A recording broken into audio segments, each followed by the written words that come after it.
Tere, kallid juhvukad! Mina olen Laura. Mina olen Annabel. Ja meie oleme see hooaeg VKG ehk vabatahtlike koordineerimise grupi juhid. Aga millega tegeleb üldse VKG? VKG tegeleb vabatahtlike motiveerimise, Arendamise toetamise ning ka poputamisega. Sellel hooajal proovime teiega ka jagada vahvaid nipivideoid. Mis sa arvad?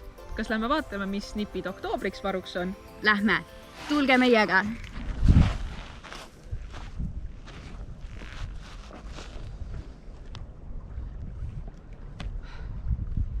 Sotsiaalmeedia mõjutab meid igapäevaselt ja väga lihtne on sattuda doomscrollingu nõiaringi.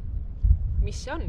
Doomscrolling kujutab endast negatiivsete uudiste pidevat tarbimist, mis pikaajalisemalt mõjutab ka meie vaimset tervist.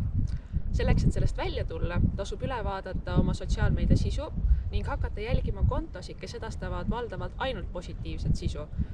Nii oled sa maailma asjadega kursis, aga hoiad ka oma vaimset tervist. Sellisteks kontodeks on näiteks Thanks Good News ja The Happy Broadcast. Sügisel kipuvad ligi erinevad haigused. Selle jaoks, et terve ja ilus ja särav püsida, ei tohi ära unustada D-vitamiini ja samuti ka C-vitamiini. Kas tunned, et sinu õlul on vahel liiga palju ja kohustused kasvavad üle pea? Selleks, et vältida läbipõlemist, delegeeri või loobu mõnedest ülesannetest. Ja pea meeles, sul on sinu lähedased ja sõbrad, kes sind alati toetavad. Ja boonusena on meil teile ka raamatusoovitus. Oktoobris me soovitame teil lugeda Roland Tocco raamatut 12 asja, mida koolis ei õpetatud, aga mida kõik peaksid teadma.